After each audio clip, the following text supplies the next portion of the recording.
হাওরের খলায় খলায় চলছে ধান সংরক্ষণের ব্যস্ততা। পুরুষের পাশাপাশি দায়িত্ব তুলে নিয়েছেন নারীরাও। সকাল থেকে সন্ধ্যা পর্যন্ত চলে তাদের কার্যক্রম। কেউ ধান শুকাচ্ছে, কেউ উড়াচ্ছে, আবার কেউ যত্ন সহকারে এই ধান গুলায় তুলছে। সন্তান, সংসার, কাজের ব্যস্ততার পরেও কৃষকের সহযোগিতা হয়ে দাঁড়িয়েছে কিষানীরা। কৃষকরা বলছে, আমরা একার পক্ষে সম্ভব ছিল না এই ক্রান্তি লগ্নে ধান গড়ে তোলা। আপনারা জানেন যে লাগাতার বৃষ্টি বেড়িবাঁধ ভেঙে সুনামগঞ্জের বেশ কিছু হাওর তলিয়ে গেছে।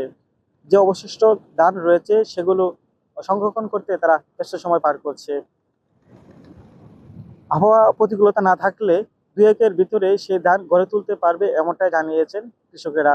তবে নারীর তাদের সহযোদ্ধাদের প্রশংসা করছেন কৃষকেরা। বাড়ির মাঝে সন্তানের যে কাজ এগুলা সেবা যত্ন করতেছে, বাড়ির নান্দা বান্ধা করতেছে, আমাদের লোকে হেল্প করতেছে, মানে এর তুলনা আমরা দিতে পারতাম না। ইনশাল্লাহ আমাদের এলাকার নারী খুবই ভালো মানুষ।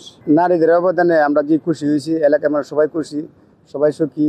আল্লাহ যে আমরা যে একটা লোদ দিয়ে আমরা বড় একটা আনন্দ লাগে। আমরা কষ্ট করে করছি, আমরা কৃষক। সরকারের কাছে আমরা জোর একটা দাবি, এই যে একটা বিরিবান আছে, এখানে একটা বিরিবান আছে, একটা খালবার যদি আমরা দেয়, তা আমরা এই এলাকাটা বিরাট একটা এলাকা লক্ষ্য হইব। এই খালবারের লাগি আমরা বসে একটা ডুবরা পানি দেখেন, একটা আওয়ার মনে করেন 400-500 মানুষের গিরস। একটা খালবারের জন্য আমরা খুব কষ্ট করে ডুবরা পানিয়ে ছেলে মেয়ে মহিলারা যে উদ্যোগ নিছে আমরা দিকে, আর যে সাহায্য করতেছে তারা আমরা ধন্যবাদ জানাই। মা বোন যারা এই নান্দার পাশাপাশি এরা এই ধান রক্ষা করতেছে। আর এই আমরা ধান যতটুকুই পাইছি এরা সিদ্ধ করতেছে, ধান শুকাইতেছে।